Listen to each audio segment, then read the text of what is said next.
Good morning, everyone. I'm Molly Starback, Director of the Duke Office of Postdoctoral Services. Thank you so much for joining us for today's orientation session with Tyler Dewey, who is here from Duke Parking and Transportation to tell us all about the various forms of transportation, including some cool bike stuff, I think, right? Yes, absolutely. Yes, great. So I will now turn it over to Tyler. Tyler, thank you and welcome. Yes, thank you. Glad to be here. Yeah, I have a quick presentation to go over. I am in parking and transportation, but I am the Transportation Demand Management Alternative Transportation Lead and Associate Transit Planner. So I have a lot of information today about some other ways to get around campus, to get to campus, to navigate campus. And so that's sort of what I'll be going over today. So I'm going to pull up my presentation and share my screen. Start going over my slides. So again, I'm coming from parking and transportation. Can everyone see my slides? I assume it's working. And so these are the transportation options that I'm really going to talk about today. We'll talk about buses and vans, and that's for both Duke Transit, but also the local and regional transit options that you have. We're going to talk about bicycles, carpool, and some of the other modes that we offer and support.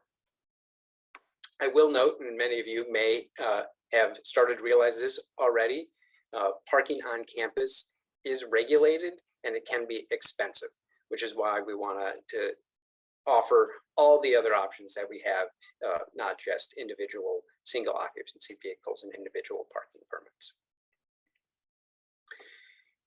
This is just sort of an overview of some of the transit that is offered on Duke campus, but also sort of nearby campus. So the Triangle, while maybe not as transit rich as large cities, like New York or Chicago or something like that, it does have a fairly robust transit system in the region. So on this map, the blue routes are Duke-owned routes, Duke Transit routes, and the green routes are either local or regional transit. So you can see there, and this doesn't show all of them, this is just a sample of them. And so there are options to get around from on campus, but also from off of campus as well, including a new route that is just coming into service this year, which is a Go Durham route that will go north of I-85 and connect directly with Duke campus. So that is a real big benefit. Traditionally, most of the Go Durham routes all come into the Durham station, which is located over here. You can sort of see where all these routes begin and end. So oftentimes you may have to transfer, but there's a new route starting that will come right down Hillendale Road to connect to Duke campus north of I-85, which will save a lot of time if you're using that route. Again, just to focus on Duke Transit for a moment, these are the current routes that we offer. We have between 7 and 11 routes, depending on how you define them. For West Campus, we have the PR1, which actually it sort of gets covered up because they share some of the roads, but we have the PR1, which travels between the parking lot just near the football stadium, comes up Science Drive, and then ultimately comes up to the back of Duke Clinics, which connects right to the West Quad, and then travels back down. Similar, we have the Lasalle Loop, which we are trying out a new pattern for this year. There are 2 buses on the Lasalle Loop. One comes directly down LaSalle and onto campus, and then proceeds around in clockwise fashion. And there's another bus that will come in counterclockwise. So it's sort of 2 buses serving the exact same route, but they do it in opposite directions to try to serve more destinations more quickly. That bus, with the 2 buses on it, there should be a bus coming every 10 to 11 minutes. We also have routes on East and Central campus. Our most frequent service is going between East and West, where the bus is running every 3 minutes. All these routes, of course, are free to ride. You don't need to pay any fare. You don't need to show ID. It's just sort of what we call open door service. So you're at a stop, the doors open, you get on. It's very easy to ride a Duke transit bus. We have also offered, we know that there are a lot of graduate students who live in the Campus Walk Maureen LaSalle area. So we have added weekend circulator route, which will it's active for about 8 hours a day on Saturday and Sunday.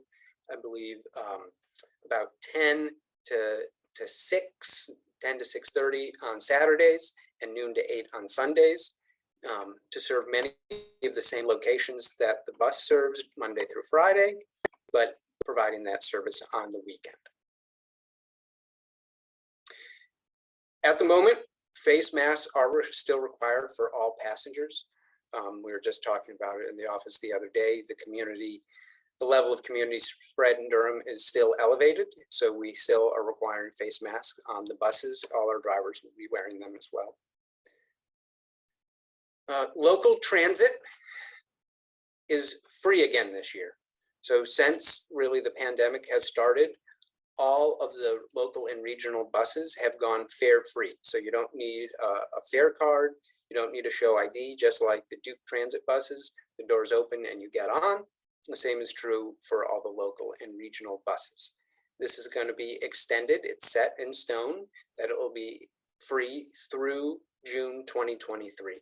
So the earliest that fares will resume would be July 1st, 2023. So this entire academic year, you can ride all of those buses for free.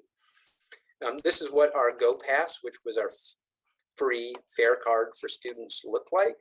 But it's helpful to know that these are the systems that you can ride for free: Go Triangle, Go Raleigh, Go Durham, Go Cary. Chapel Hill Transit, if you ever find yourself in Chapel Hill, is a fare-free system to begin. So that is always fare-free. You can find more information on like routes at Go Durham Transit and Go Triangle. But we want to make transit easy.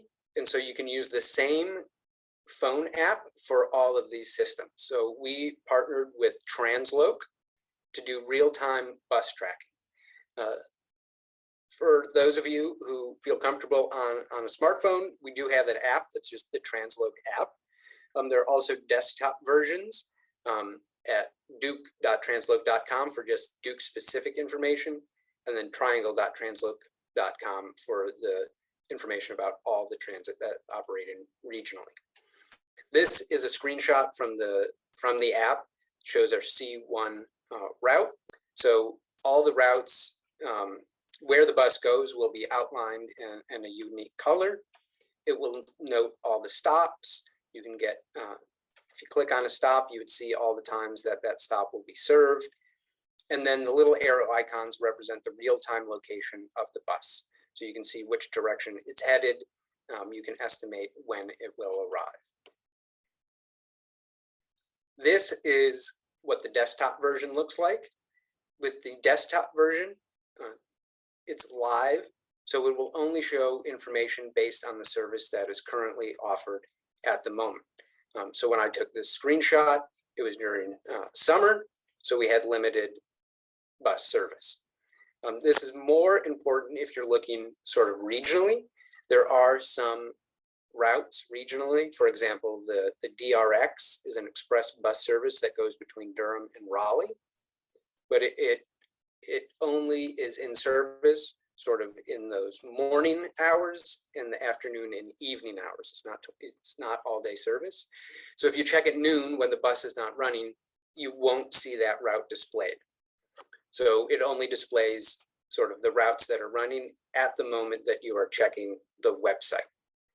That's why it's still helpful to supplement if you're looking to learn more about a system, to supplement these live maps with the websites or paper maps. But on the, as I mentioned, on the triangle.transloc desktop page, you can see routes for Duke, but all the other systems as well.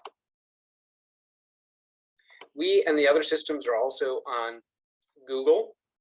through the transit directions. So if you're looking to plan a door-to-door trip, the Google feature is really wonderful to try to see how long it will take to go door to door, because it includes the directions to walk to the closest bus stop, and it includes all transfers that you need to take. So here I just, as an example, I typed in a trip from the School of Business to the American Tobacco campus, and it has multiple options that include sort of, you'll have to walk to the closest bus stop, and then here are the buses that you will take. So again, that's a really good option if you want to see, you know, how, if there are going to be any bus transfers, where the closest bus stop is. So all the transit systems are on that as well. Duke buses don't run 24 hours a day. Generally, the earliest buses start running at between 5:30 and 6:30 in the morning, and the buses are usually off the road by 12:30 a.m. We do want to continue to provide some transportation after those buses go out of service. So we started this summer with, we've always offered Duke vans, but this summer you can request that through the same app that you look at for all the transit information. So again, if you get Transloc, if you get the Transloc app, there's a tab for on demand in which you can request a van. The vans are available within this general service area. So it's about 2.5 mile radius from the center of campus. And we'll take you from an on-campus location to an off-campus residence. It doesn't go necessarily vice versa. Again, you can find information on Duke vans at the On-Demand tab. It is very easy to book a ride. There's one other note, that the vans are meant to supplement the transit system and not replace it. So if you're trying to make a ride where there is a bus that is going to the same place, you wouldn't be able to call a van to make that ride. The classic example would be, is if you want to go from the West Campus Chapel over to East Campus, if the C1 bus, which goes between those two locations, is running, you wouldn't be able to call a van to make that trip. We'd ask that you use the bus. The minute that bus stops running, you would be able to make that trip. But it's very easy to book a ride through On Demand, and we have this information plus videos on our website. You pretty much just, you go to the On Demand tab, you pick the time that it is, you know, because it reflects what bus service is offered, it changes throughout the night. So you select, you know, it might be 6:30 to 9 p.m. You just enter your address, you confirm your pickup location, and then you ride. And this is available only to Duke students, faculty, and staff. So you will be asked to go through Shibboleth and input your Duke ID to ensure that you are affiliated with Duke. This is also nice because if you make the same trip often, you know, it remembers where you have gone. You can sort of favorite that ride. You can book it again without adding the information. So it's a very helpful, easy process. Biking is, I think, really a really great way to get around Duke and Durham. I am a full-time bike commuter, so I ride my bike to campus every day. Right now, I have about 4 to 4.5 mile bike ride, depending on what route I take. Sometimes I want a more scenic route, which might take me a little bit farther, but keep me away from car traffic.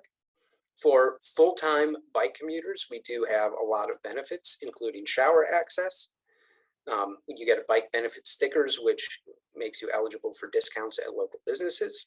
And then if you choose to be a full-time bike commuter, but you also have a car, you can get 2 free flexible parking benefits in which you can drive to campus free if there's, you know, bad weather, you need to bring a lot of stuff to campus for whatever reason.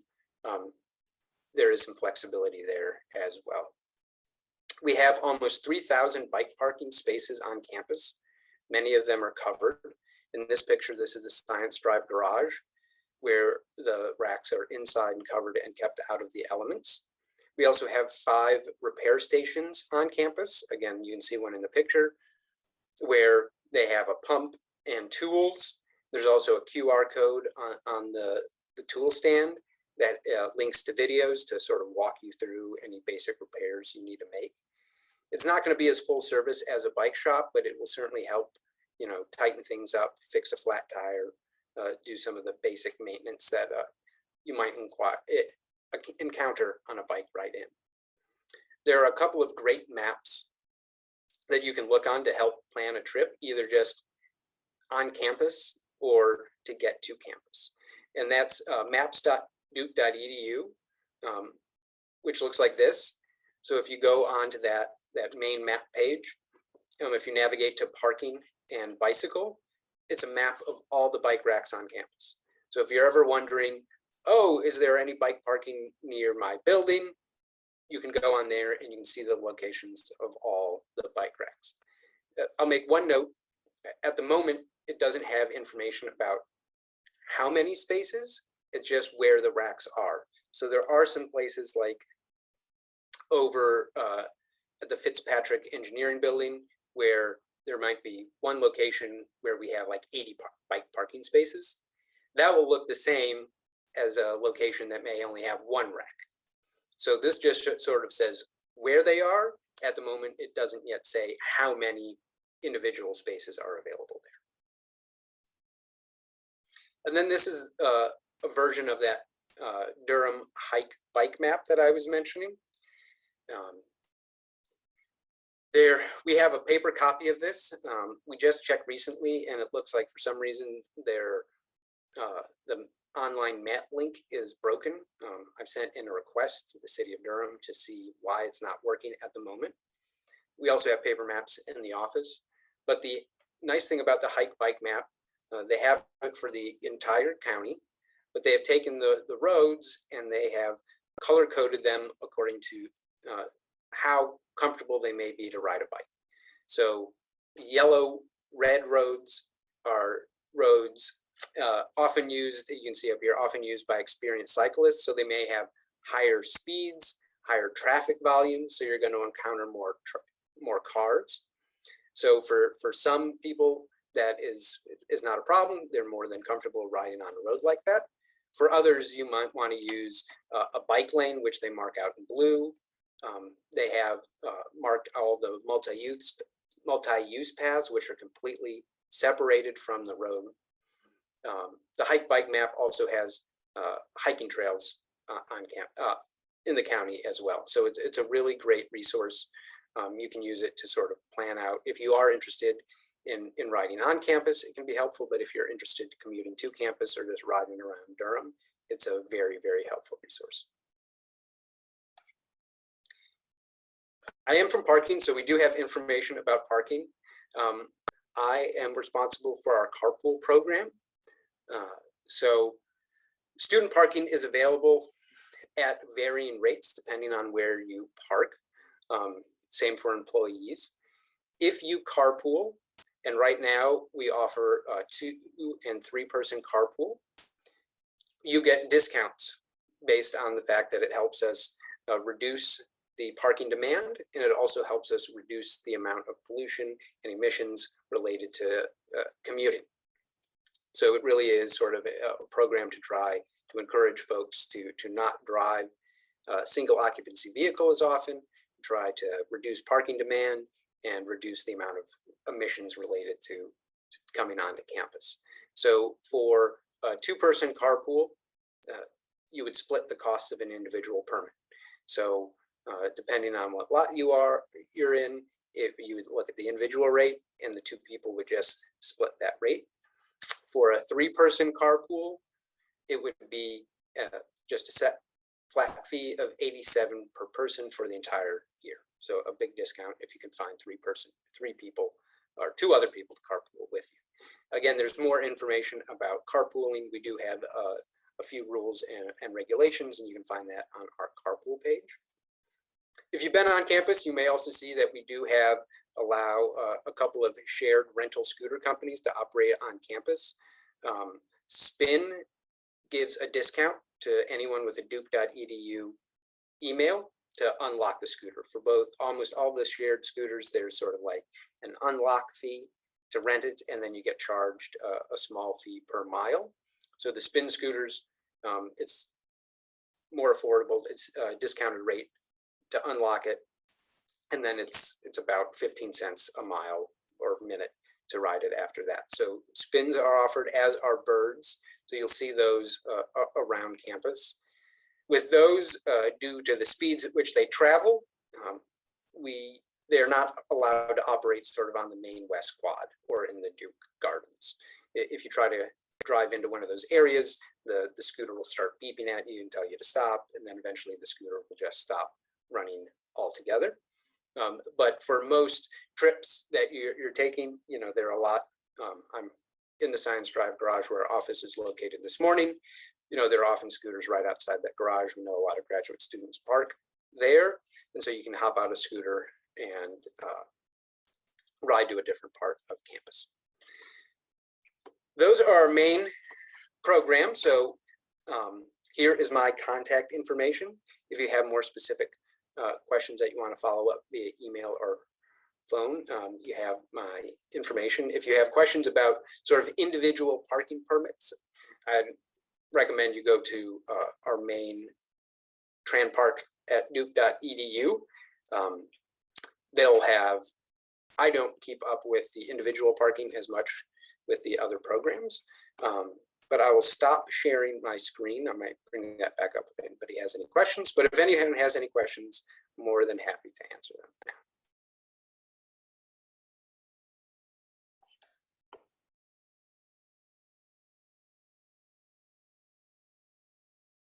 And everyone, please feel free to raise your hand, put a question in the chat.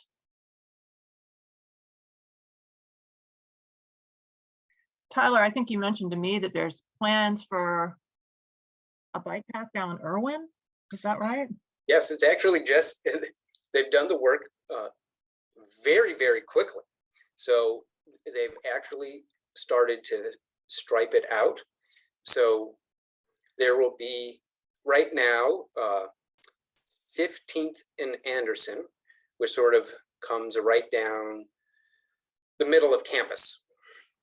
It it comes down north to south through close to the medical building, crosses 147, comes down by the Rubenstein and Nasher, and then goes through the south of campus. That road already has a bike lane. It's the same road, but the bike lane starts up on 15th Street by our remote lots for the hospital. It comes down past the apartment buildings on the intersection of Main and 15th. There's a bike lane across 147, and that bike lane extends down once it turns into Anderson on Duke campus.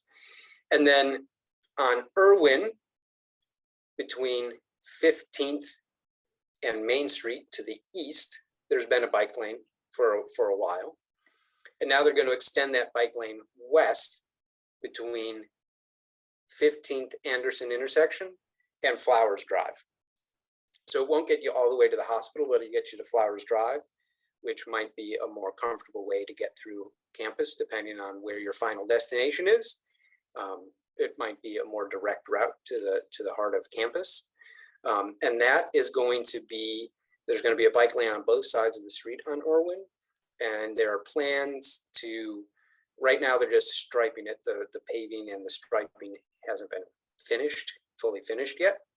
But there are also plans to add some vertical separation to protect the bike lane from traffic. And then there may be longer term plans now that sort of the entire intersection has bike lanes running through it. They may do more to separate cars and bikes through the intersection as well.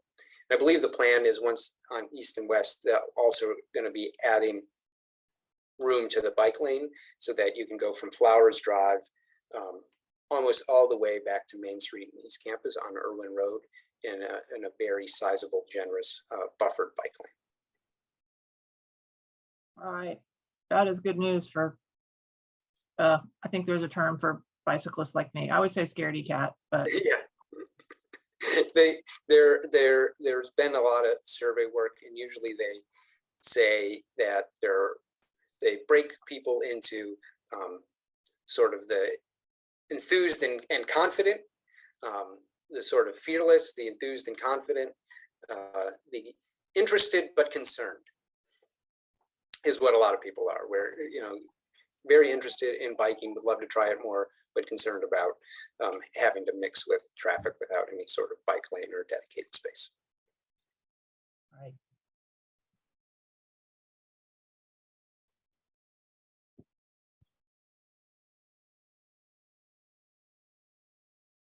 Any? Oh, Pankaj, good morning. Yeah, thank you, Tyler. That was really good to know about all the transit options here. I have one question regarding parking. So I work at Nicholas School of the Environment in Granger Hall, and I see there is a car parking available just nearby. So I just would like to know more about the parking space options for the cars, because when I had an orientation from my HR, so I got an impression that there's a space crunch for the car parking, and if it's not available near to the building, then you have to park your vehicle where next location, and then you have to travel from that location to your school. So something along that lines would be more helpful for me. Thank you. Yeah. So it may get complicated, because for each lot, we have a list of all our lots and garages at the parking.duke.edu webpage. You'd be able to navigate through that. You can find a list of all the garages and lots, and each lot has different eligibility requirements. So there are some lots that are reserved for employees, faculty, and staff. There are some lots that are reserved for graduate students. There are some lots that are sort of more free-for-all, that it's sort of a mix of students, faculty, and staff. So it's difficult for me right now to say exactly what is going to happen, but because which lot you're eligible for will depend on how Duke classifies you as, student, faculty, or staff. Once we have that, you'll have a list of eligible lots. There may be some that have wait lists, that there's just too many people want to park there. The lot is already full. You have to wait till somebody sort of gives up a space. For 3-person carpools, if you can make a 3-person carpool, they get sort of specialized privileges, and they can park in places that you otherwise might not be eligible for. And they get moved to the front of the line as well. But it's, without looking into your account, it's difficult to say exactly which lot you would be eligible for. But it is determined by sort of how you're classified by Duke. Okay.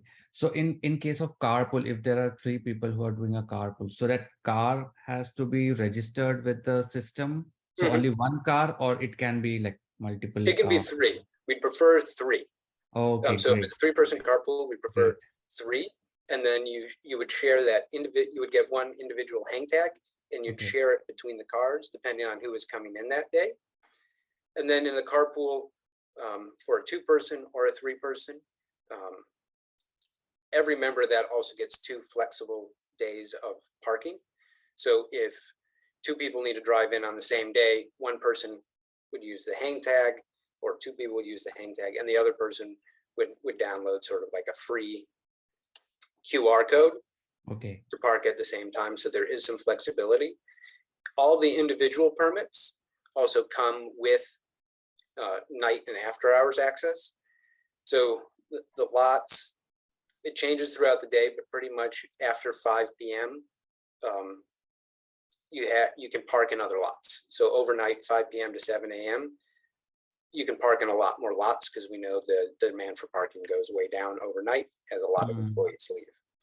So all individual permits, you can get that. You can also just get an individual free night permit. So that is something available to anyone who doesn't have a parking permit otherwise. So if you're a bike commuter, if you just use the bus, you can get a night permit which will work from 5 p.m.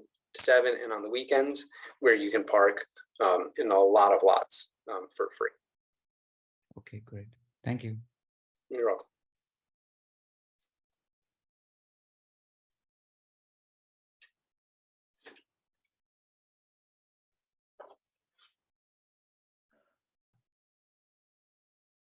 Other questions? All right, if not, I believe, Tyler, we can contact you by email, correct? Absolutely. Indeed. Thank you so much. This has been a great presentation. Thank you. I was wondering about those scooters. Yeah. So I'm glad you Yes. answered that. They were all over the place pre-pandemic. And Yeah. Yeah. If you love the scooters, continue to use them. Please park them near a bike rack. If you ever have any issues with a scooter, you can reach out to me. The scooter companies are very responsive. We have had some issues with people parking their scooters in either handicap parking spaces or, blocking ADA wheelchair ramps. So we always want to make sure that those are clear.